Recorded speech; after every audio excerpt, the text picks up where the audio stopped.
축덕과 추갈못이 함께 즐기는 방송 축덕숙덕 191번째 이야기 시작합니다. 안녕하십니까, 주영민입니다. 안녕하세요, 주시은입니다. 안녕하세요, 박진영입니다. 안녕하세요, 하성룡입니다.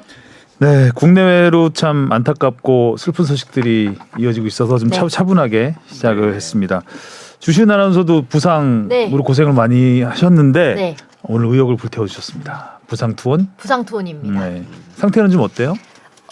상태는 최소 한 달 정도는 이 깁스를 한 상태로 다녀야 하고요. 지금 제 발목의 상태는 이제 인대가 찢어졌고 인대가 찢어지면서 약간의 골절까 소견이 있는데 그래요? 이렇게 찢어지면서 뼈를 같이 딸려서 찢어져가지고 약간 뼈가 들렸대요. 근데 막 그건 그렇게까지 심각하진 않은데 이제 그것 때문에 이 깁스를 좀 더 오래 해야 하는 상황입니다. 그래도 뭐 불과 며칠 전까지만 해도 깁스란다. 목발. 하다가 네. 안 하고 있는데 회복 속도가 괜찮은가 봐요? 아니 목발 한 일주일 정도 했는데 목발을 하니까 다른 데가 너무 다른 데까지 너무 아파가지고 팔도 아프고. 네, 막, 너무 불편하더라고요. 겨드랑이도 아프고. 네, 막 그래서 그리고 또 이제 목발을 짚고 회사를 잡고 오니까 너무 이제 많은 분들이 더 걱정을 하시는 시선 것도 강탈이죠. 있어가지고 그래도 병원에 물어봤더니 목발이 정 불편하면은 안 해도 된다고 하셔서 지금 목발 안 한 지 하루 됐어요. 네. 저는 주시은 아나운서 목발 짚고 다니는 모습 못 봤는데 본 사람에 의하면 거의 목발을 끌고 다닌다고. 목발이 몸을 끌고 가는 거예요. 목발 때문에 더 아파 보인다고 네. 얘기를 하더라고요. 그래서 일단은 회복에 열심히 하고 있습니다. 저는 무릎 수술하려고 한 3개월 정도 목발을 했었거든요. 나중에 한 2개월 정도 지나니까 두 발이 아니라 그냥 목발로만 걸어 다녔어요. 익숙해지셔서 짧은 거리. 공중부양. 공중부양으로 두 다리 들고 한 5m 정도 갈 수 있겠더라고요. 힘들어요. 그랬군요. 또 손흥민 선수의 부상 소식, 또 수술 네. 소식이 있어서 네. 월드컵 이제 3주 남았는데 딱 3주 남았어요. 우리 경기까지. 저 그죠? 우루과이전 네. 첫 경기. 벤투호도 그렇고 축구 팬들도 그렇고 참 우려가 큽니다. 자, 댓글부터 가겠습니다. 네, 토끼 52님이요. 주바페 코끼리발 유유 2일의 아나운서 버벅 귀엽 액면가 높은 20대 뽕피디님. 그 가나다라 마바사님이요. 중심 잡아주는 사람이 없으니 너무 정신이 없네요. 여자 패널분은 초등학교 때 국어책 읽던 기억이 새록새록 나네요. 네, 칭찬으로 알아듣겠습니다. 네. 지님이요. 이제는 코너가 된 것 같은 대본 속 오타 찾기 2주 연속 선방하고 있는 뽕피디님. 과연 한 주 쉬고 돌아온 시은 아나운서님이 오타를 찾을 수 있을지. 그리고 시은 아나운서님 부상 발도 작으신데 코끼리 발처럼 부었다고 하니 마지막 3차전이 얼마나 과열된 혈투였는지 짐작되네요. 지난번에는 발톱도 빠졌다고 하셨었는데 크고 작은 부상으로 몸이 성할 날이 없는 것 같은 이번엔 꽤나 크게 다치신 것 같은데 후유증 없이 완쾌되시길 바라겠습니다. 감사합니다. 마지막 3차전이면 벼랑 끝에서 한 거죠? 네, 벼랑 끝이죠. 결과는 TV를 통해서 확인하겠습니다. 네.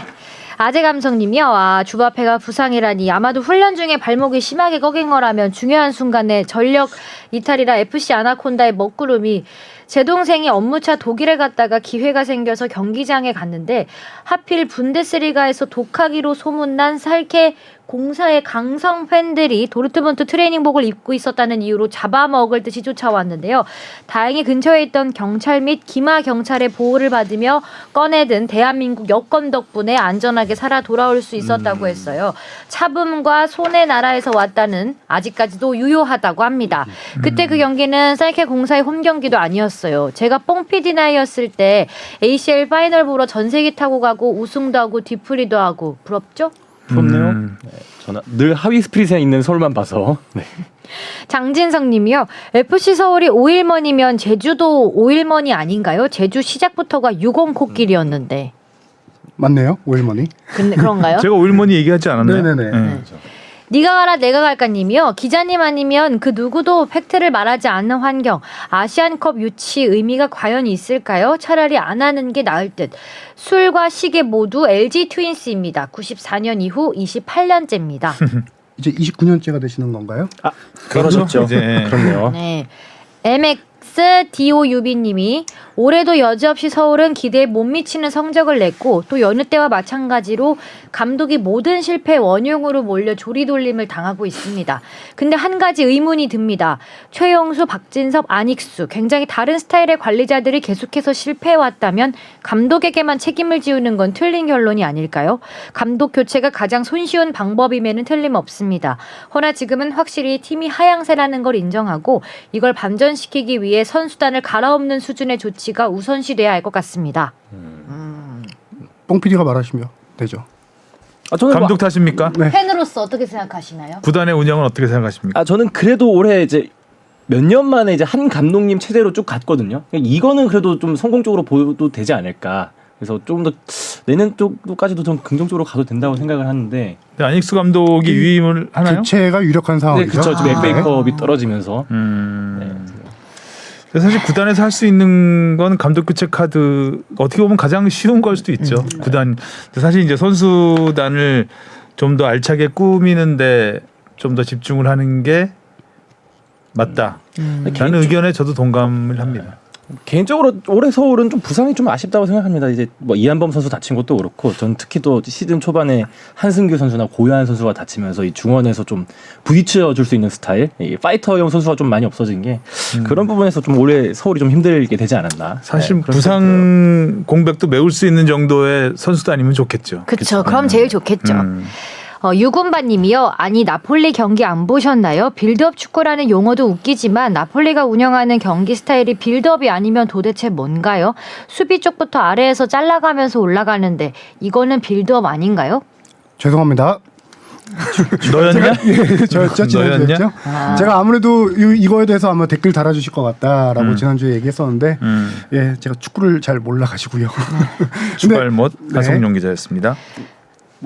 더 그렇게 결론을 내면 돼요? 추갈모수. 추갈모수 할 얘기 없어? 그게 아니고요. 저는 정정이 이제 어제 사과하고 정정을 하든가. 제가 이제 이거를 완벽한 빌드업 축구라고 볼 수 있냐라는 거가 지난주 제 의견이었는데, 왜냐하면은 제가 나폴리 본 경기들 위주로 말씀드리면은 후방에서 전진 패스를 롱볼로 찔러준 경우가 되게 좀 많이 있었어요. 김민재 선수의 롱볼로 가서 오른쪽 맞아요. 측면, 왼쪽 측면으로 가는 케이스도 많았고, 후방에서 뭐 김민재 선수부터 공격이 시작하는 것도 많았지만, 저는 나폴리는 중원에서부터 좌우로 불려주는 패스들, 그다음에 중원에서 잘라 들어가는 패스들, 이런 거기 때문에 이거 약간 우리 대표팀의 후방 빌드업과는 좀 다른 스타일이 아닐까라는 생각을 했던 거였고요. 예. 벤투식 빌드업 축구를 하는 나라는 별로 없지 않나요? 후방 빌드업을 하는 나라들, 후방 빌드업은 하는데 네. 우리도 이제 후방 빌드업을 제대로 하면 그 유럽 스페인이나 이런 스타일을 할 수 있겠지만, 저희는 이제 후방에서 많이 공이 있잖아요. 돌죠. 네. 거기에다가 우리 이제 축구 대표팀의 특징 중에 하나는 백패스가 많다는 거죠. 그러니까요. 후방에서. 그러니까 앞으로 후방으로 전진 나가지 빌드업 않는. 한다는 그렇죠. 얘기죠. 그래서 점유율만 높아지는 축구를 하고 있는 거죠. 네. 그러니까 효율성 면에서는 좀 떨어지는. 그 큰 오해는 없으셨으면 하고요. 제가 축구를 하성룡 감싸기 오늘 죄송합니다. 네, 유군반 제대로인데 주바페. 다음 것도 또 사과해야 돼가지고요. 아, 제가 그래요? 오랜만에 그래요? 오늘 사과 많이 해야 되는 방송입니다. 와. 발롱포디움 조르지뉴님이 유튜브로 보셨네요. 1시간 1분 40초. 이건 너무 잘못된 정보인데요. 16, 17 시즌 시작할 때만 해도 첼시 전력은 우승권 전혀 아니었고 우승할 거라고 생각한 사람 별로 없었어요. 그리고 후에 얘기하신 이미 3번 했다는 소리는 뭐죠? 2014, 15 시즌 우승하고 다음 시즌 12로 표현이 격해요. 꼬라박았었는데 안 좋은 상황에서 콘테가 바로 우승시켜서 많이 주목받았던 거죠. 이미 다 갖춰진 팀 콘테가 와서 우승시켰다는 듯이 말하는 건 도대체 뭐죠? 뭡니까? 네, 이것도 이거는 제가 제가 조금 포장하기 어려울 수도 있을 것 같아요. 조리돌림을 당하고 있는데요, 네, 네. 지금. 네. 이제 첼시 감독 시절에 이제 우승, 이게 어떻게 나온 얘기였냐면 지난주에 토트넘 감독 와서 이적 시장 3번 정도 거쳐야 팀이 우승권으로 갈 수 있다라는 표현을 하면서 첼시 시절에는 이제 와서 바로 우승시켰다 이런 얘기를 하는데 제 완벽한 착각이었습니다. 너무 죄송하고요. 그래서 시즌 제가 그 당시 잠깐 살펴봤는데 14, 15 시즌 첼시가 우승을 하고 바로 그 다음 시즌에 10위를 합니다. 그래서 콘테 감독이 10위를 한 팀을 맡게 되죠. 맡고 그 시즌 16, 17 시즌에 와서 바로 우승을 시키고 그런 상황이었는데 제가 이 전 이제 감독이 누구였죠? 히딩크 뭐 그때 막 박힐 때 그때인가요? 찾아봐요. 잘못 말했다가 또 사과하니까 빨리 모르겠습니다. 기억이 안 납니다. 정답. 그래요. 네.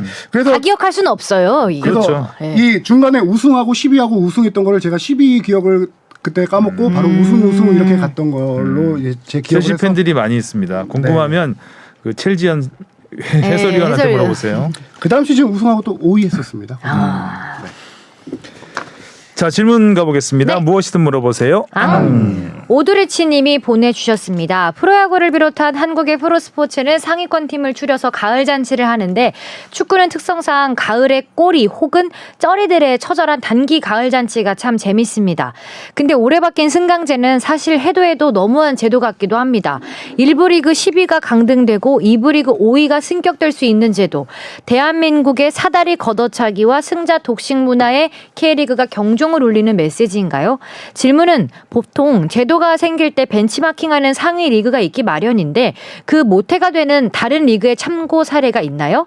와 축협에 관계된 축구 방송인들, 선출위원들을 봐도 이런 극단적인 승강제나 스플릿에 대해 다소 부정적인 의견을 내비치는데 이런 제도를 실제 R&D 이 표현이 맞는지 하는 구체적인 부서나 팀이 있나요?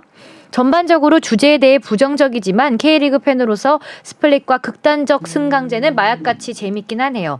이강인 방출 관련 비유럽 쿼터 등 언급 후 방출에 대해 부정적인 의견으로 말하셨는데 프로스포츠계에서 그 젊은 프랜차이즈 유망주를 이적료 이슈 없이 묶어두지 않고 FA 풀어준 건 구단의 통 큰 결정 아닌가요? 구단이 목리 부리고 시간만 허비하다 이도저도 안 된 선수들이 수두룩했던 거 보면 구단이 이강인을 정말 배려해준 고마운 사례 같은데요. 라고 하셨습니다. 네, 우리 승강제 모태가 된 다른 리그는 그 당시에도 많이 소개가 나왔었는데 그 스코틀랜드 리그입니다. 당시에 AFC에서 이제 그 클럽 라이센스 등 그 아시아 챔피언스 리그에 참가를 계속 하려면은 승강제를 도입해야 된다. 이런 어떤 그 기준이 있었고요. 그걸 위해서 2년 동안 연구 용역을 거쳐서 결론을 낸 게 우리나라 K리그 시장은 1부 리그 최상위 리그는 12개 팀으로 운영하는 게 맞다라는 연구 용역이 나왔고요. 그거에 맞춰서 그 정도 규모의 팀 수가 운영하는 유럽의 중소 리그를 알아봤더니 뭐 스코틀랜드도 있고 여러 나라 한 3-4군데가 있었어요. 네덜란드 포함해 가지고. 그중에서 그래서 프로축구 연맹에서 직원들이 거기에 실제 방문을 했습니다. 방문을 해서 리그가 어떻게 운영되는지 여러 나라를 돌아본 다음에 가장 적합한 거는 스코틀랜드 리그 같다. 팀 수도 12개 팀으로 똑같았고요. 상위 6개 팀, 하위 6개 팀, 스플릿 나누고 하는 승강 거기서? 시스템까지 모든 시스템을 그대로 다 갖고 왔습니다. 당시 스코틀랜드에서도 1+1 시스템이었어요. 최하위 팀은 자동 강등되고 그 위에 팀은 하부 리그 팀과 승강 플레이오프를 통해서 하는 거고.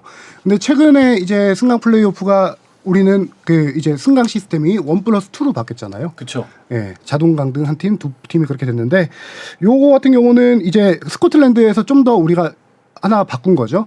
이거는 지난해 이사회를 통해서 그렇게 결정이 됐는데 이거는 2부 리그 팀들에게 조금 더 올라올 수 있는 동기부여를 많이 좀 주기 위해서 그렇게 좀 우리가 좀 더 한 팀을 더 추가해 있습니다. 로컬 룰이네요, 로컬 룰. 그렇죠.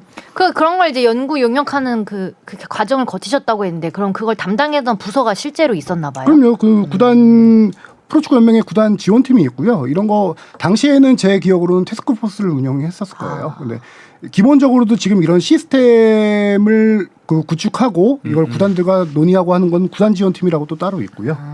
네.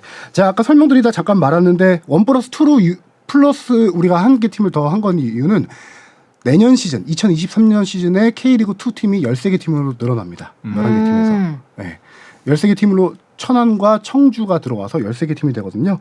그래서 이제 최종적으로는 2부 리그를 16개 팀까지 좀 만들려고 하는 상황에서 2부 리그 팀들에게 조금 더 동기부여하는 측면에서 이제 +1을 한 게 있죠. 다음 질문 할까요? 이강인 관련된 그렇죠. 얘기. 이강인 지난주에 이제 FA로 풀렸다라고 얘기했는데 이게 통 큰 결정이다. 뭐 해석하기에 따라서 그렇게 할 수 있는데 이강인 선수의 이적 과정을 보면은 비유럽 쿼터 선수를 이강인 선수가 있는 상태에서 데려와서 이강인 선수의 설 자리가 없어졌잖아요. 그래서 구단에서 꾸준히 이 선수를 계속 이적시키려고 했었고 당시 이적료도 한 1,000만 정도, 한 140억 정도 됐었거든요.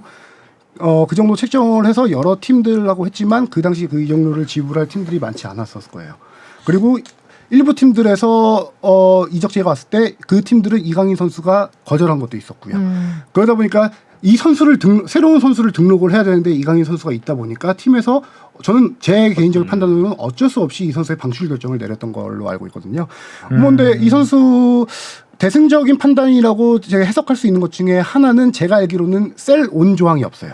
셀온 조항이라고 하면은 이 선수가 지금 마요르카에서 다른 네. 팀으로 갈 때 이적료가 발생하면 이적료의 일부를 발렌시아가 받을 수 있는 그런 어떤 그 조항은 없었다. 그런 조항을 묶어둬서 선수를 이렇게 FA로 풀어주고 보낼 수는 있었는데 제가 알기로는 그거 세론 정도 안 한 걸로 봐서는 이렇게 충분히 해석은 할 수도 있죠. 근데 당시에 제가 하고 싶은 얘기는 그만큼 발렌시아가 선수 등록을 위해서 이강인의 방출이 급한 상황이었다. 이걸 얘기하고 싶었던 겁니다. 그리고 이강인을 일단 활용하지 못한 부분에 대해 있어서는 그렇죠. 부정적인 의견이 많을 수밖에 네, 없죠. 그렇죠. 당시 구단주는 엄청 쓰고 싶어했고 감독들이 안 썼던 거죠. 다음 질문이요. 네, 니가 가라 내가 갈까님이 보내주셨습니다. 우선 이태원 참사에 애도를 표합니다. 지난번 이정찬 기자님께서 시도민 구단의 한계점을 설명해 주시면서 협회의 단순 리그팀 늘리는 방안에 대해 변화가 필요하다고 생각합니다. 첫 번째, 수원FC, 강원FC와 같이 성적이 잘 나와도 정치적인 영향으로 단장 교체가 올해도 벌어지는데 리그 참가 시 단장과 프런트에 대한 규정은 별도로 없나요? 단순히 아무나 해도 되는 구조인 거면 이제는 변화가 필요할 것 같습니다. 두 번째, 아직도 협회는 단순 리그에 참가팀을 늘리는 분위기인지 궁금합니다. 1부 리그에서 최대 3팀이 강등할 수 있고 2부 리그에서 최대 3팀이 승격할 수 있는데 23년도는 2부 리그에 13팀이나 참가해서 리그의 질이나 팀 간 격차가 더 벌어질 것 같고 홀수팀이라 다시 누군가는 비번으로 쉬어야 하는 일정이 나와야 합니다. 단순히 팀만 늘리는 거 이제 변화가 필요할 것 같습니다. 추신으로 2, 3부 리그 간 승강제는 과연 추진이 될까요? 영영 안 될 것 같은데 축덕 덕분에 축구 외에도 많은 걸 배웁니다. 감사합니다. 날카로운 질문이네요. 네, 엄청 많은 질문들을 보내주셨는데요. 수원FC랑 강원FC 얘기하면 엄청 길어질 것 같긴 한데 그냥 최대한 간단하게 좀 설명드리면 이영표 대표 같은 경우는 2년 계약 기간이 끝나자마자 강원도에서 끝나자마자가 아니라 올해 12월 달에 끝났는데 네. 이제 이미 재계약 안 하겠다라는 통보를 한 상황이고요. 근데 여기서 문제는 이영표 대표의 그 구단 운영 평가가 상당히 좋아요. 일단은 당장 성적만 놓고 보면은 구단 최고 성적. 그렇죠. 네. 첫 시즌에는 강등 위기까지 갔지만 그 상황에서 거의 최용수 감독 표현을 빌리자면은 19초래였거든요. 그렇죠. 네. 10번 정도. 19초래 정도 해서 최용수 감독도 처음엔 노를 했다가 이영표 대표의 어떤 의지와 미래에 대해 비전 제시한 거 이런 걸 보고 결정을 해서 팀을 잔류시켰고 올 시즌은 최고 성적 타인 6위를 기록했고요. 네. 성적적인 측면에서뿐만 아니라 스폰서 유치 기존에 한 5-6개 정도 되는 스폰서를 이영표 대표가 온 다음에 10몇 개로 늘었고요. 와. 그래서 지금 구단 운영 평가 1위예요. 제가 알기로는 강원이 운영 수익률 1위거든요. 운영 수익률. 수익률 1위고 그런 식으로 지금 좋은 평가를 받았음에도 문제는 강원도지사의 당이 바뀌었습니다. 아이고야. 이전 최문순 전 지사와 현 김진태 도지사의 당이 다른데 이건 우리가 이것 때문이다라고 표현하기는 힘들겠지만 이렇게 실적이 좋은 사람을 재계약 불가 사유를 밝히지 않고 교체를 재계약을 하지 않겠다라고 통보한 거는 그렇게 정치적으로 해석할 수밖에 없는 상황인 것 같아요.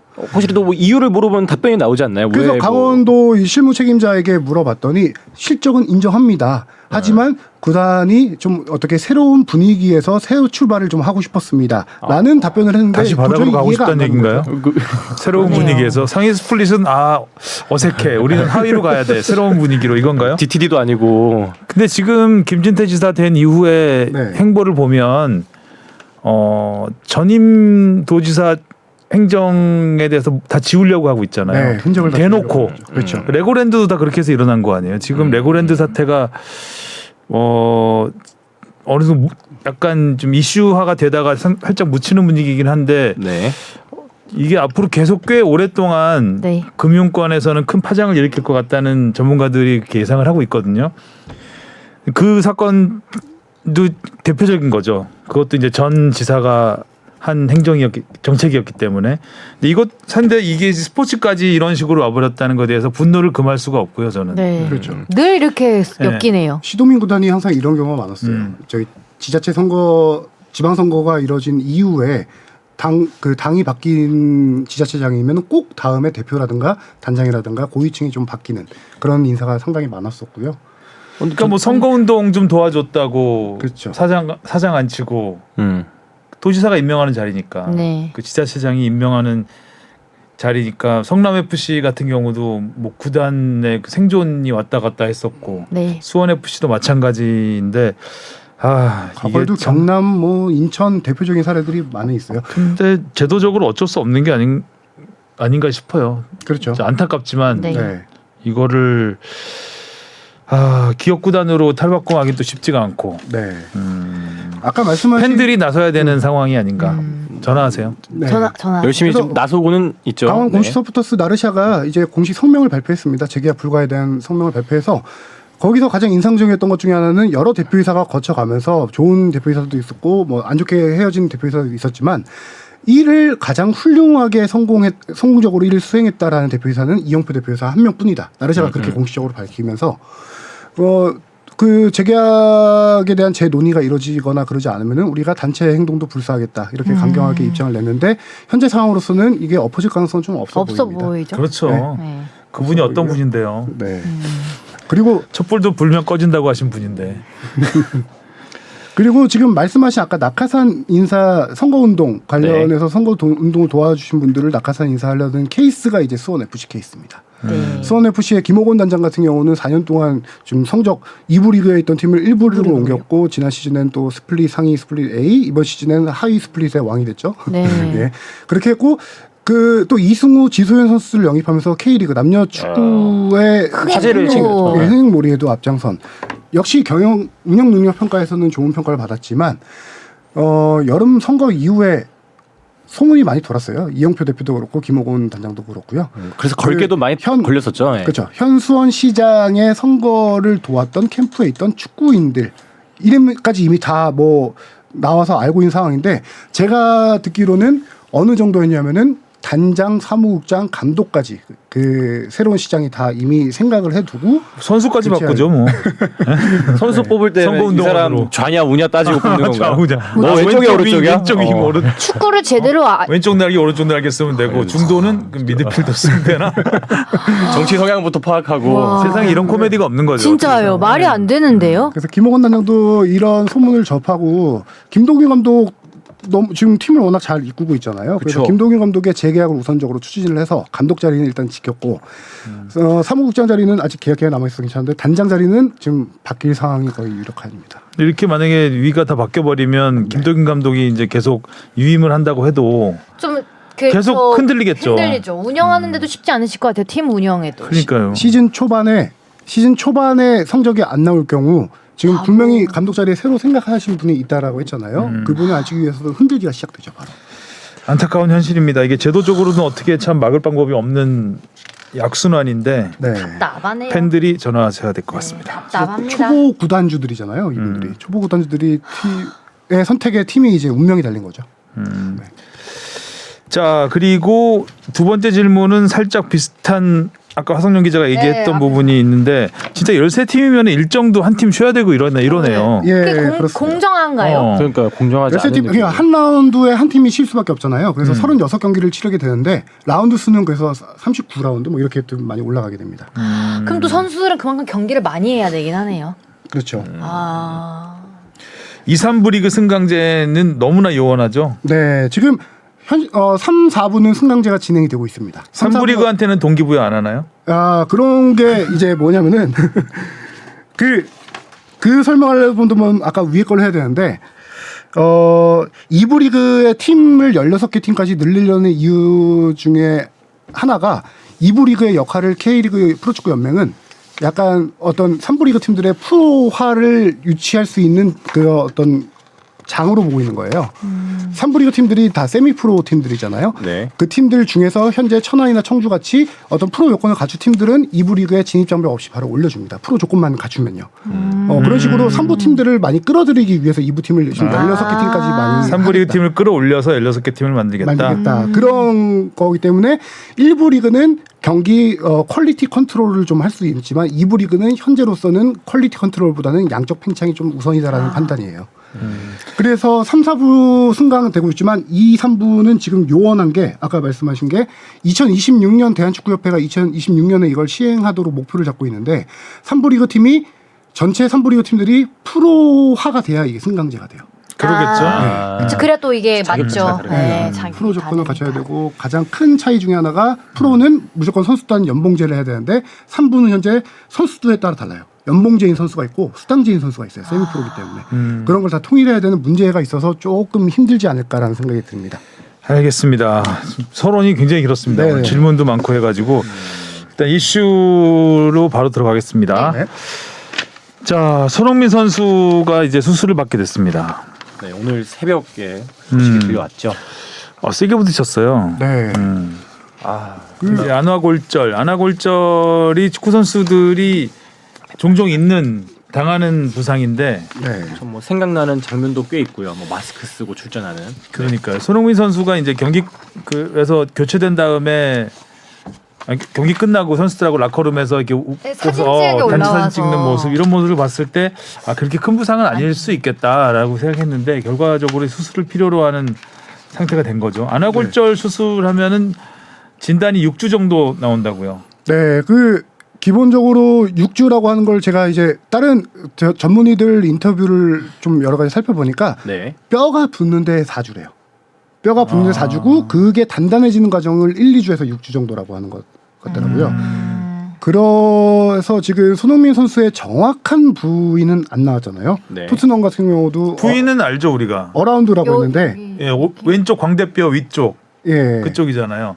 근데 이제 성형외과 전문의 인터뷰를 보니까 정도가 안 나왔죠. 어느 정도인지. 그렇죠. 정확한 위치 안 나왔는데 영국 언론에서 위치 나왔다니까. 표현하는 영국 언론에서 페이셜 플렉처라고 하는데 의학적 용어로 페이셜 플렉처라고 하면은 안면골절. 안면과 안화를 복합으로 생각한대요. 그러겠죠. 네. 안면골절. 그래서 이게 안면이냐 안화냐에 따라서 좀 회복 기간이 많이 다르더라고요. 진짜 안면이 세밀한 좀 정확한. 안면이 더 길다고 하죠. 안면이 길겠지. 그러니까 한마디로 이제 안면은 광대뼈 그렇죠. 한몰이라든가 이런 게 있을 테고 안화는 눈 주위를 둘러싸고 있는 뼈를 얘기하는 거니까 네. 이 6주 진단이 이제 기본 6주로 보는 거잖아요. 기본 최소 6주죠. 6주. 예. 그게 안아골절의 경우. 예. 그렇죠. 그럼 이제 안면골절로 가면 더 길어질 수도 있다는 건가요? 그렇죠. 안면골절로 가면은 일단은 기본 정도를 봐야 되겠죠. 안아골절 자체는 물론 안아골절 자체도 이제 정도가 있겠지만 안아골절에서 금이 간 정도라면은 빨리빨리 복귀한 사례들이 많이 있죠. 데브라이너 같은 선수도 18일 만에 복귀했던가요 그때? 네. 그걸 지금 가장 희망적인 시나리오로 바라보고 있죠. 뭐 부딪힌 정도도 손흥민 선수랑 좀 비슷해 보였고 당시 상황이 그랬기 때문에 그때도 뭐 유로 2020에 출전할 수 있느냐 없느냐 이 여부의 갈림길에서 이제 1차전은 못 뛰고 2차전부터 뛰기 시작하면서 그때는 또 뭐 별 이상 없이 계속 쭉 뛰었었거든요. 마스크도 안 하고 뛰었잖아요. 네, 마스크도 안 하고. 그렇죠. 데브라이너 선수는 더군다나 그라운드에서 뛰어가다가 상대 어깨에 부딪혀서 코뼈까지 같이 나왔었거든요. 코뼈까지 부러졌고 안아골절이 왔던 상황인데 수술하고 뭐 18일 만에. 손흥민 선수 같은 경우는 지금 이게 어느 정도냐가 안 알려져서 그런데 저희가 몇 가지로 추측을 해보건데 토트넘에서 공식 발표하기를 수술 후 토트넘 의료진들과 함께 재활을 한다라고 했어요. 이거에 좀 의미를 살펴봐야 되는 게 이 토트넘에서도 충분히 월드컵 전에 손흥민과 함께 할 수 있는 걸 생각해서 재활을 시키는 게 아닐까라는 생각이 들더라고요. 저는 오히려 반대로 해석될 수도 있다 생각하는데 그러니까 너무 기니까 회복이 어차피 월드컵에 못 나갈 것이니 소속팀에 머물면서 회복을 해라 이렇게 생각할 수도 있을 것 같은데. 손흥민 선수가 역대 부상을 당했을 때 케이스를 보면은 장기 부상일 경우 한국에 들어와서 항상 치료를 했었거든요. 예를 들어 이게 그 정도의 장기로 갈 부상이다라고 했으면은 수술 후에 뭐 한국에 다시 돌아올 수도 있을 상황이지 않을까 생각을 하는데 현지 언론 보도는 지금 월드컵 저기 시작 전에 마지막 경기가 리즈전인데 리즈전에 마스크를 쓰고 나올 수도 있지 않을까라는 추측 보도도 나오고 있거든요. 그래서 토트넘에서도 이게 뭐 정확하게 나오지는 않았지만 그렇게 장기 부상까지 이어지진 않을 것이다 예상하고 있지 않을까 싶습니다. 그러게요. 구단에서 발표할 때 수술 후에는 구단 우려진과 함께 재활을 할 것이다. 라는 맞아요. 발표까지 하진 않잖아요, 보통. 그렇죠. 어느 정도 수술을 한다, 뭐 이 정도까지만 발표하는데 재활을 할 것이다라는 것까지 발표를 했다면 수술하고 재활을 열심히 하면 조기 복귀도 가능하다라고 보는 게 아닐까. 물론 6주 진단이 나와버리면 뭐 끝나는 거죠. 근데 그 이제 월드컵 기간 동안 어차피 구단 일정은 없기 때문에 선수 입장에서는 자기가 편한 곳에서 재활하는 게 낫잖아요. 네. 그렇죠. 그러려면은 그야말로 진짜 한국에 와서 좀 쉬면서 가족과 함께 쉬면서 뭐 그럴 수도 있을 것 같은데 구단에서 계속 데리고 있겠다라는 거는 구단에서 계속 케어를 하겠다는 거잖아요. 그러니까는 뭐 약간 긍정적으로 해석할 수도 있지 않을까. 또 긍정적으로 보고 싶은 것 중에 하나가 이게 부위가 어느 정도 골절이냐가 중요하다고 한 게 그냥 금간 수준인 거냐 아니면은 복합 골절이냐 이게 중요한데 우리가 잘 아는 지금 나폴리의 최전방 공격수 오시멘 선수 같은 경우는 지난해 11월 달에 정말 심한 복합 골절이 왔었어요. 그 당시 주치 인터뷰 당시에 눈알이 안화골로 뼈 튀어나올 정도로 심한 복합 골절이었다라고 했는데 이 선수가 3개월 뒤 복귀할 것이라는 예상이 나왔는데 2개월 뒤에 복귀했고 이정엽 선수 같은 경우도 우리가 잘 아는 이정엽 선수 같은 경우도 당시 복합 골절이었는데 2개월 진단 나왔지만 1개월 만에 복귀를 했어요. 이렇게 심한 것도 복귀를 좀 앞당기고 있는데 만약에 그런 상황이 아니고 손흥민 선수가 이렇게 복합 골절이 아니고 조금 다행인 상황이라면은 앞서서 데브라 위너 그다음에 존 테리 선수도 2007년 정도에 수술하고 한 사흘 닷새 만에 돌아온 것 같아요. 금방 돌아. 마스크 투명 마스크 그렇죠. 닷새 만에. 닷새 만은 조금 힘들지 모르겠지만 선수들이 다 이렇게 의사들이 진단하는 건 약간 보수적으로 보니까 그렇죠. 통증만 없으면 다 뛰려고 하잖아요. 그 네. 통증만 맞아요. 없어지면 그렇죠. 맞아요. 잘 아시네요. 네, 집 맞아요. 앞에가. 통증만 없으면 일단 통증이 있어도 뛰죠. 맞아요. 진통제 먹어. 근데 이제 포지션이 최전방 공격수다 보니까 아무래도 부상에 더 많이 노출되잖아요. 수비수보다는.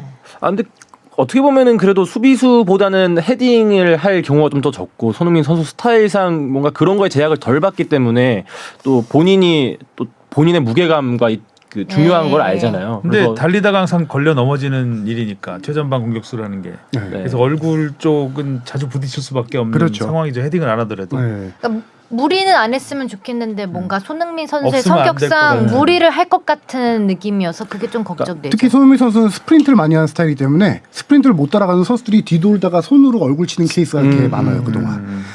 그리고 한 가지는 손흥민 선수가 공중볼 경합을 원래 잘 안 해요. 그쵸, 잘 안 했죠. 그게 약간의 트라우마라고 할 수 있는 게 팔 골절. 팔을 한 번 그게 다 공중 떴다가 떨어지면서 과정에서 생겼기 때문에 공중볼 경합을 잘 안 하는데 지금 이 상황에서 우리가 희망대로 만약에 돌아오게 된다면 그런 거는 이제 기대하기는 조금 힘들죠.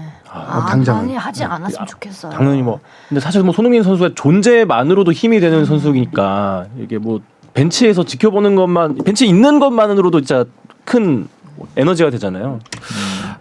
팬으로서는 진짜 뭐 당연히 무리 안 하는 선에서 무조건 돌아오길 바라는 마음밖에 일단 없습니다. 최종 엔트리에는 넣지 않을까 싶어요. 네, 축구협회도 아마 지금 뭐 수술 경과를 지켜보고 좀 더 판단하겠다라고 했지만 최종 엔트리는 제 생각에도 무조건 들어갈 것 무조건 같긴 들어갈 하고요. 것 왜 같고. 있죠? 뭐 부상 당해도 엔트리에 또 포함됐었던 경우. 그럼요. 그러니까 월드컵도 이 경기 그 시간이 좀 있기 네. 때문에 그 기간에 한 경기라도 뛸 수 있으면 맞아요.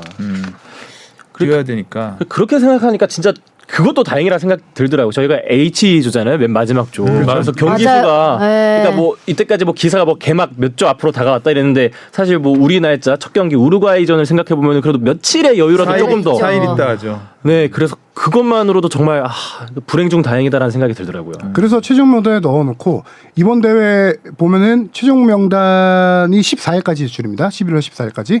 근데 선수 교체는 첫 경기 하루 전, 24시간 전까지 가능해요. 그게 심각한 질병이라든가 부상 이렇게 발생할 경우 교체 가능하기 때문에 무조건 넣어놓고 상태를 좀 지켜볼 거고요. 그래서 우리가 계속 희망. 근데 한 번 빠지면 안 되죠. 한 번 빠지면 다시 못 그렇죠. 들어오죠. 예. 근데 예비 엔트리가 55명입니다. 예비 엔트리는 이미 지난달에 다 냈고요. 예비 저 예비 엔트리에 들지 않은 선수로도 교체 가능해요. 뭐 네, 그거야 뭐 이제 그 들지 않은 선수가 들어오는 경우고. 네네네네. 그러니까 있다가 나가면은 못 다시 들어오는 못 거죠. 들어와요? 들어오겠죠. 그럴 겁니다. 좀 그렇겠죠. 수술은 언제? 오늘 모르는 게 좀 많네요. 네, 제가 항상 모르는 게 좀 많습니다. 수술 언제 해요?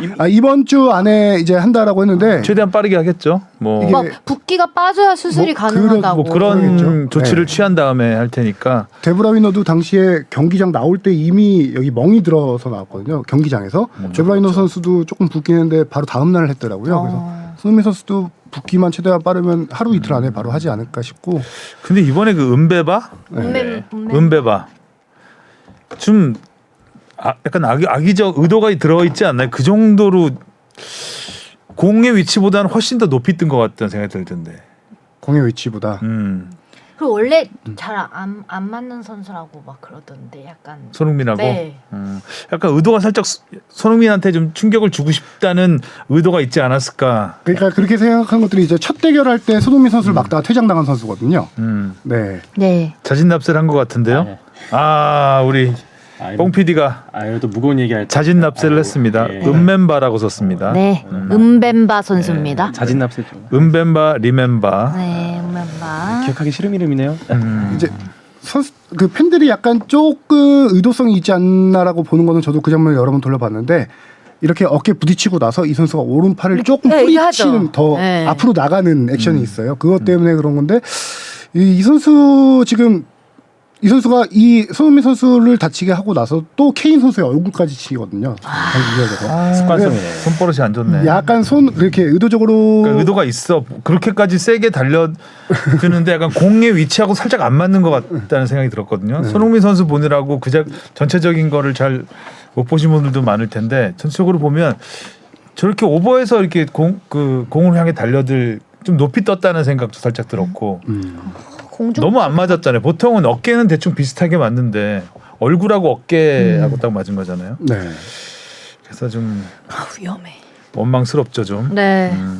다 왔는데 이게 지금. 희망은 이제 어떻게든 마스크를 착용해서라도 나올 수 있지 않을까라는 건데 물론 선수 건강이 제일 중요하지만 손흥민 선수의 의지가 워낙 네. 강하기 봐도 때문에 그렇죠. 직접 안 들어봐도 알 수 있을 것 같죠. 네 어떻게든 만약에 본인이 통증만 없고 하면은 나오려고 할 손흥민 선수 캐릭터상 보면은 네. 나오려고 할 겁니다. 근데 마스크가 효과가 있긴 한가 봐. 근데 얼핏 보면은 이게 보호가 될까 싶을 때가 좀 많이 들거든요. 이게 뭐 그래도 완충작용을 하겠죠.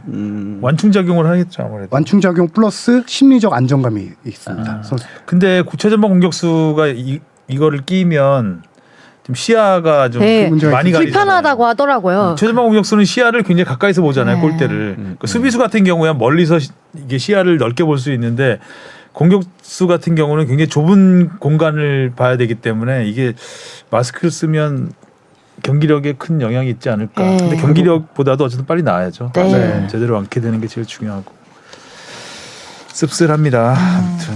그렇죠. 자 그리고 K리그 승강 팀이 모두 결정이 됐습니다. 네. 대전이 김천을 꺾고 올라왔고요.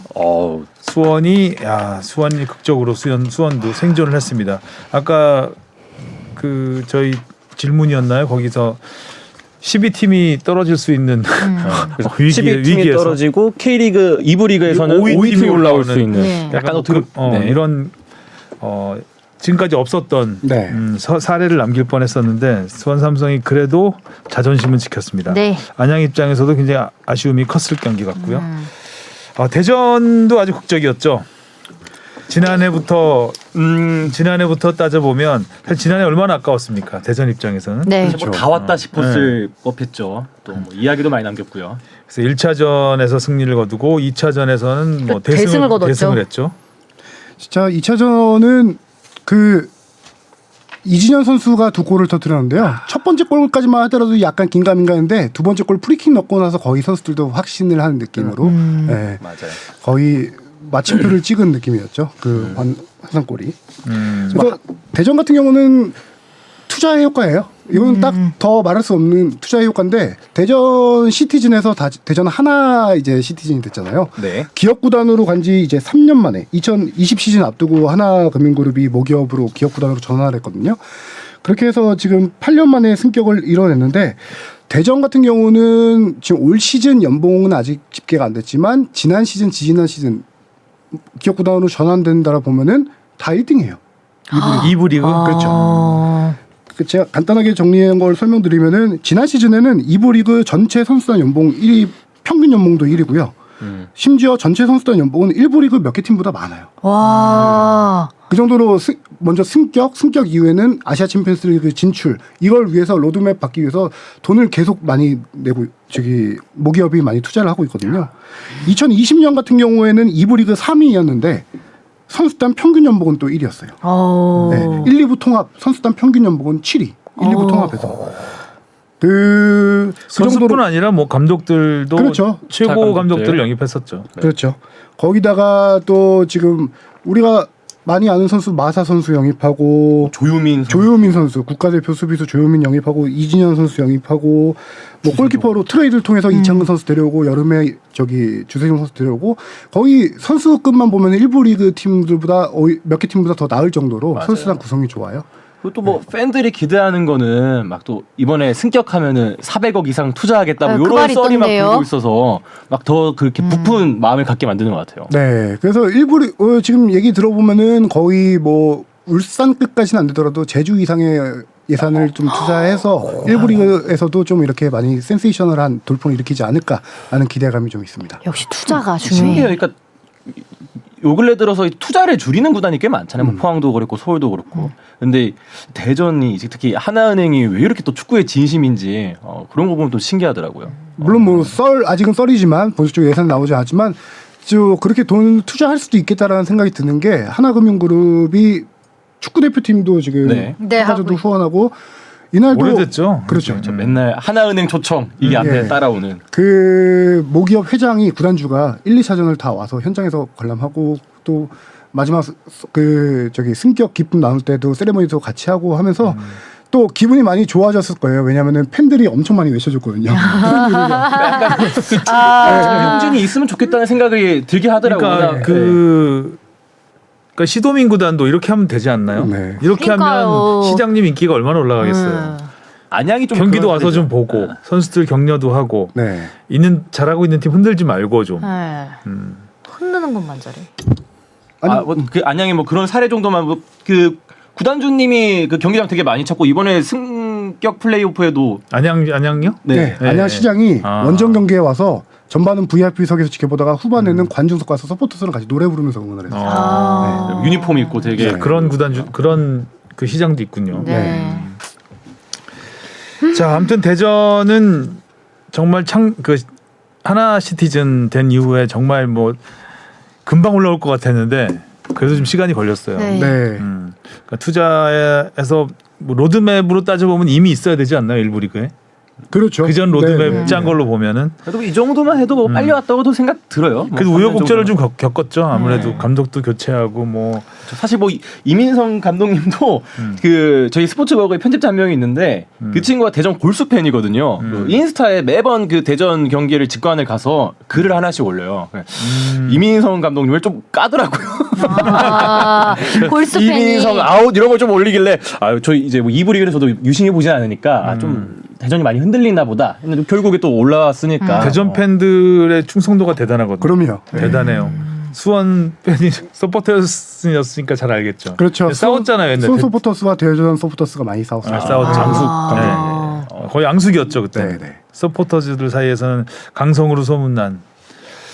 자, 그래서 우리 승격의 주역 네. 이진현 선수와 전화 연결을 한번 해보겠습니다. 네, 안녕하세요. 주영민입니다. 안녕하세요. 아나운서 주시은입니다. 네, 안녕하세요. 네 안녕하세요 스포츠머그 박진영 PD입니다. 네, 안녕하세요. 네, 저 하성룡입니다. 네, 안녕하세요. 네, 청취자 여러분들이 질문을 많이 해주셨는데 네. 주시은 아나운서가 정리해서 질문을 좀 짧게 드리겠습니다. 네. 답변 부탁드릴게요. 이 질문을 그래도 또 너무 처음부터 무겁게 하면 안 되니까 지금 뭐 하고 계시다가 전화 받으셨나요?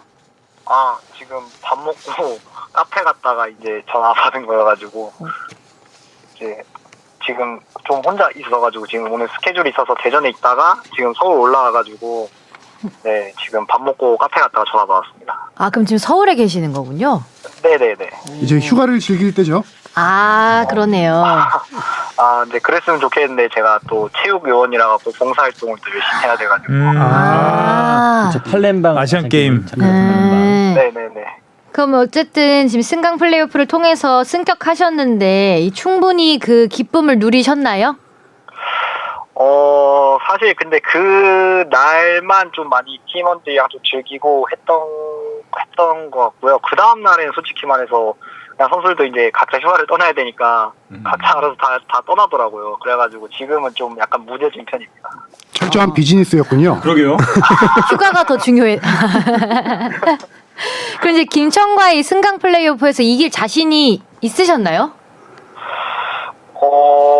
사실 뭐 자신이 있었다기보다는 그러니까 상대 팀을 만나서 자신이 있었다기보다는 저희 팀에 대한 확신이 있었어요. 사실 이제 경기를 하기 전부터 저희 팀의 분위기가 워낙 좋았기 때문에 또 우리가 하던 대로 그냥 경기를 한다면은 어느 누구랑 하더라도 이제 경기를 이길 수 있겠다는 생각을 많이 하고 있었어요. 그러니까 그 분위기가 좋다는 게 그 팬들한테도 다 전해졌던 것 같아요. 특히 1차전 끝나고 나서 팬들이 그 버스 주위를 둘러싸서 경기 전. 경기 전이었네. 1차전 그 경기하기 전에 버스 들어올 때 팬들이 에스코트 해줬었죠.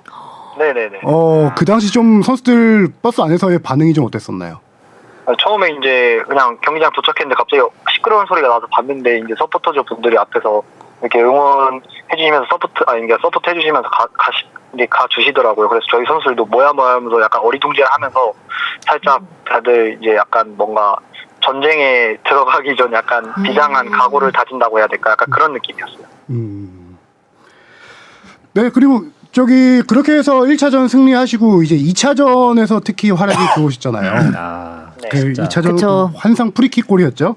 거기서 끝났죠, 사실상. 네, 그 프리킥 골 차는 순간 골 들어가기 전에 이미 세레모니 시작했던 것 같은데요. 네, 그 궤적을 보고 약간 들어갈 것 같아갖고 일단 갔는데 또 골대를 맞아가지고 골대 맞는 거 끝까지 보고 이제 갔던 것 같아요. 보통 골대 맞고 나가잖아요. 저희 아나콘다는 늘 그랬거든요. 근데 그 골대 맞고 그렇게 들어가기 쉽지 않은데 그래서 더 약간 극적이지 않았나 골이. 또 근데 또 그런 경기에서 또 극적인 상황이 또 나와줘야 약간 팬들도 약간 좋아하시지 않을까 싶어요. 의도했다. 골대 맞고 들어가는 것까지. 의도했다. 대전에 진짜 승격이 또 드라마틱했던 게 그 지난 시즌부터 마사 선수가 그렇게 승격에 목숨 걸겠다고 그랬잖아요. 네. 그래서 뭔가 선수들한테 조금 더 굳은 의지를 심어준 게 아닌가 싶어요. 어땠어요? 목숨이 아니라 인생인데 계속 마사한테 이제 목숨으로 인생을 걸고 그렇죠. 인생 걸었다고 하더라고요. 오타가 많은 친구라서 이해해 주십시오. 좀 모자라거든요. 일단 뭐 사실 이제 마사 선수가 작년에 또 저희 팀에 와서 좋은 활약을 하고 그런 인터뷰를 통해서 선수들이나 이제 스태프들한테 이제 많은 메시지를 남겼었는데 그런 이제 얘기를 통해서 선수들도 각오를 다지고 또 올해 이제 승격을 도전하면서 작년에 실수를 이제 되풀이하지 않겠다는 이런 각오도 좀 다시 새롭게 새긴 것 같아요. 그 작년에 실수라는 게 이제 2차전에 강원에 역전패했던 거. 네네. 그걸 텐데 이번에도 1차전 승리하고 2차전 들어가기 전에 선수들이 작년 생각을 조금 어떻게 했었나요? 네, 뭐 일단 1차전 끝나자마자 저희도 이제 겨우 절반 끝났다고 더욱더 집중해야 된다고 저희 선수들끼리 다독였던 것 같고 2차전 끝날 때까지 절대 긴장을 안 놓쳤던 것 같아요. 네. 그 올 시즌 어쨌든 마지막까지 많은 활약을 보여주셨는데 올 시즌 본인에게 점수를 매긴다면 100점 만점에 몇 점을 주고 싶으신가요? 한 80점 정도 주고 싶어요. 왜 20점 없죠? 20점은 제가 시즌 초반에 이제 부상으로 또 몇 경기 또 빠지고 몇 경기 좀 빠진 수가 있어가지고 또 팀에 좀 도움이 되지 못한 점이 있어. 그래도 막판에 만회를 해서 80점 정도를 주고 싶습니다. 20점 높은 점수예요. 그렇죠. 시즌 초반에 대전 상황이 조금 안 좋았잖아요. 하위권까지 쳐지기도 했었고요.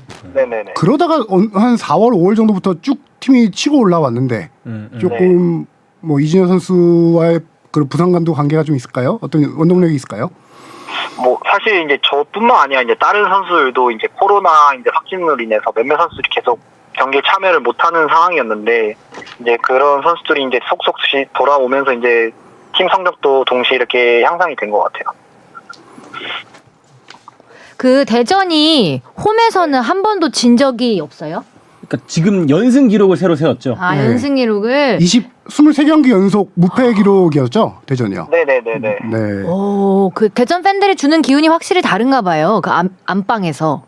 네, 확실히 이제 홈에서 경기를 하면 이제 팬분들께서 주시는 응원이 좀 남달라가지고 저희도 뭐 지고 있더라도 절대 이번 경기는 지지 않겠다라는 약간 믿음 이런 게 있어가지고 후반전에 저희가 뒤집거나 좀 비기는 경기를 많이 했던 것 같아요. 지고 있었어도. 그리고 또 임대생 주세종 선수의 역할도 빼놓을 수 없을 것 같아요. 팀에 그쵸. 확실하게 어떤 플러스 알파가 됐던 것 같은데 어떻게 좀 생각하세요? 일단은 세종이 형이 오면서 이제 베테랑으로서 이제 좀 중심을 좀 잘 잡아줬던 것 같고요. 저도 이제 그 세종이 형을 통해 가지고 세종이 형이 중심을 잡아주면 제가 좀 더 맘 놓고 공격을 하면서 좀 득점에 관여를 하고 이랬던 것 같고 또 세종이 형이랑 호흡이 또 잘 맞아가지고 팀에 세종이 형이 온 게 정말 플러스 요인이 아닌가 싶습니다. 그 K리그 1으로 이제 올라가게 됐는데 그 가장 기대되는 팀? 상대하고 싶은 팀 있나요?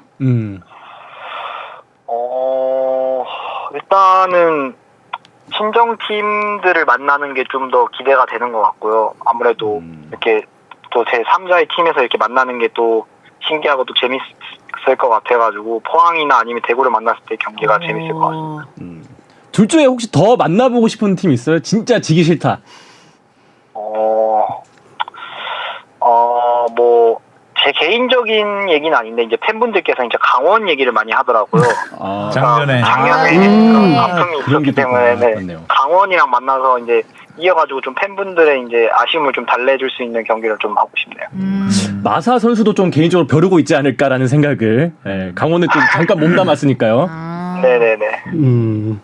혹시 이번에 그 프리킥 골 넣고 그 상의 탈의 세레머니가 인상적이었는데 강원이랑 하면. 친정팀을 만나거나 강원 만나서 골 넣는다. 그러면 또 그런 세레머니가 나올 수 있을까요? 근데 이번에는 좀 약간 극적인 경기여서 그런 세레모니였지 아마 리그 경기 때는 안 하지 않을까.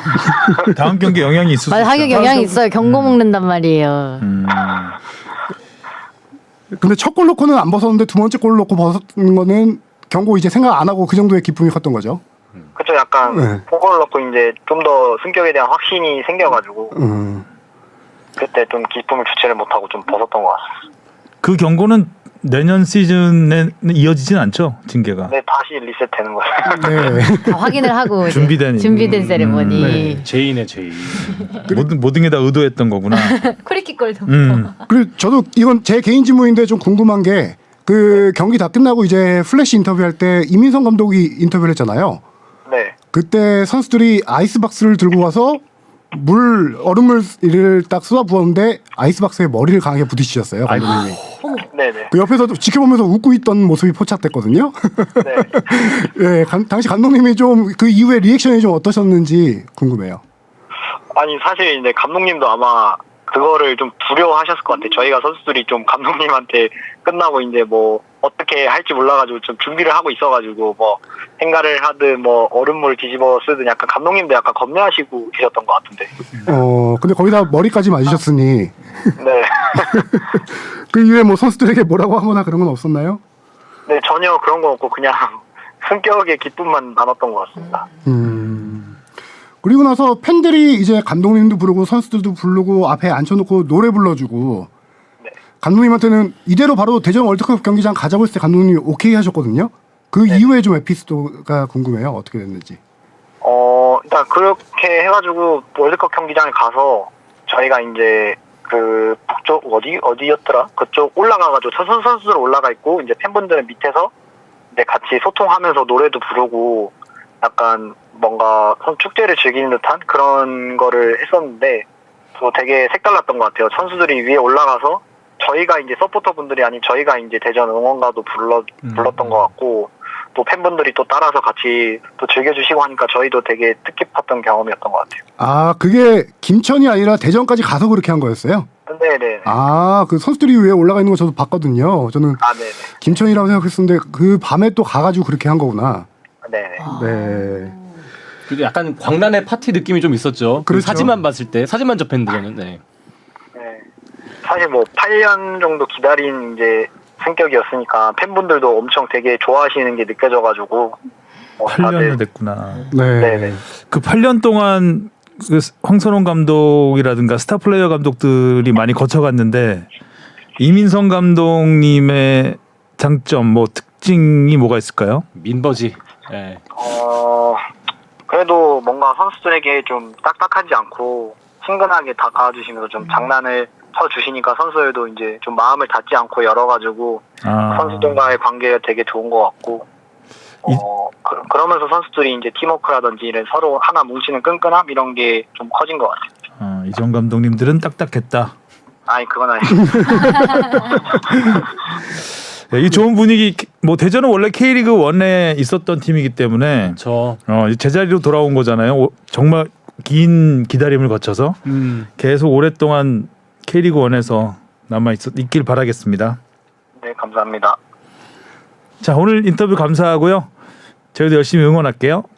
네 감사합니다. 감사합니다. 네, 감사합니다. 안녕히 계세요. 이진호 선수가 말을 참 잘하네요. 네, 조리 있게 말을 굉장히 조리 있게 잘하고 네. 축구도 조리 있게 잘하고 네. 조리돌림 잘하고. 자 이제 뭐 일부 리그에 안착했으니까 정말 큰 숙제 하나 했고. 저는 그 경기 중계 장면에서 그게 떠오르더라고요. 그 되게 아기 팬이 있었거든요. 아기 여성 팬.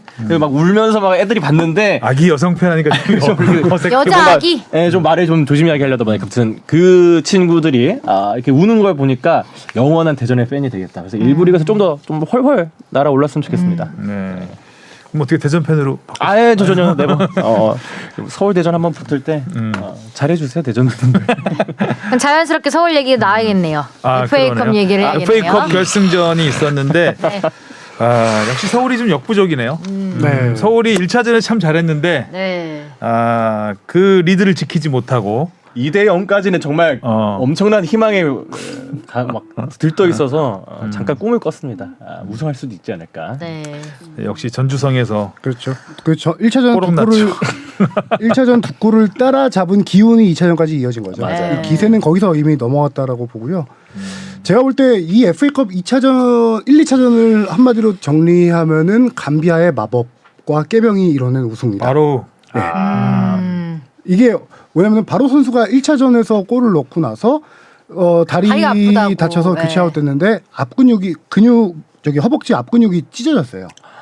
찢어져서 2-3주 정도 진단을 받았는데 이 선수가 2차전 앞두고 감독에게 출전하겠다라고 얘기를 한 거예요. 출전하겠다라고 얘기를 하면서 감독에게 얘기한 게 감비아 선수들은 마법이 있습니다라는 표현을 했다는 겁니다. 실질적으로 안 믿었죠. 김상식 감독도 워낙 잘 알잖아요. 이게 기본적으로 2-3주 한국 선수들은 2-3주 정도 걸리는 건데 이 선수가 출전을 하겠다. 그래서 출전시켰는데 1골 1도움을 기록합니다. 네. 그리고 나서 거의 승부가 기우는 후반 막판쯤에 다시 나왔. 네, 아픈 부위를 다시 부여잡고 나왔죠. 네. 네. 진짜 마법이네요. 뭐지? 마법을 부렸네. 바로 선수가 진짜 다 하더라고요. 그러니까 1차전 볼 때도 뭐 2차전도 맞아. 마찬가지지만 사실 전북 선수들이 공 잡을 때 물론 다 잘하죠. 근데 무섭다고 느껴지는 선수는 없거든요. 진짜 바로가 공 잡고 드리블 치는 순간부터 이거는 진짜 확실히 위가 찾아오는구나. 진짜 그리고 그 1차전 때 그 거의 솔로 플레이에 가까운 그렇죠. 그 가마차기 골 있잖아요. 네. 이 선수의 클래스가 확실히 뭔가 다른 선수들과도 차이가 있구나. 우리가 잘 뭐 알고 있는데 깜빡 잊고 있던 게 프리미어리거 출신입니다. 어디서 뛰었어요? 수완지 시티에서 네, 기성용 선수랑 같이 동료였습니다. 먹었었죠. 네. 달라요. 바로우 선수가 골 잡게 공 몰고 가면 기대가 되죠. 프리미어 리그에서도 알아주는 스프린터였어. 그 속도. 네. 수비도 잘해주고. 그러니까 실력도 실력인데 이런 또 뭔가 프로 정신까지 겸비하고 있으니까 마법까지 있으니까 거의 얼마나 매지션. 무서워요. 못 이기죠. 마법이 있는. 마법의 비밀이 밝혀졌는데 경기 끝나고 나서 바로 선수가 마법은 무슨 마법이에요.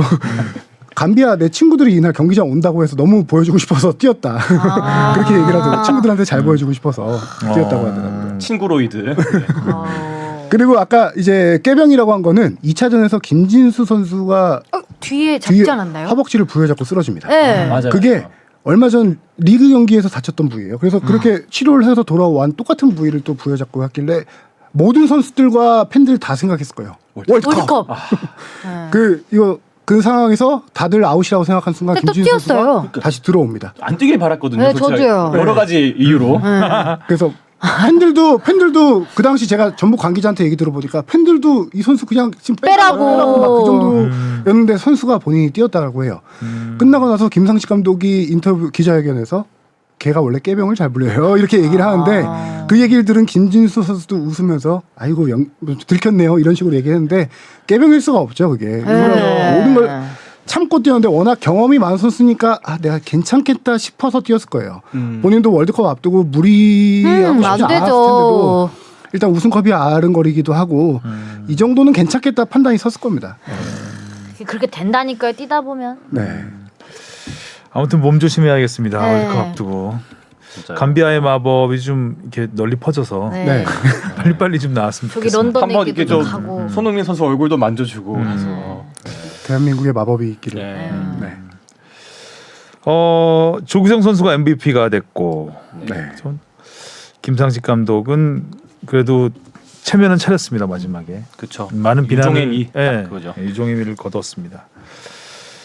자 이렇게 해서 축구 시즌은 이제 다 끝났죠. 네. 이제 월드컵만 남았습니다. 이 월드컵에서 좀 잘해줘서 맞아요. 많은 국민들에게 좀 위로가 됐으면 네. 위로와 힘이 됐으면 하는 바람입니다. 몸조심 주바페도 몸조심 잘하시고 네, 알겠습니다. 쾌차하시기 바라겠습니다. 네. 자 오늘 수고하셨고요. 다음 주에 만나요. 안녕. 안녕. 고맙습니다. 고맙습니다.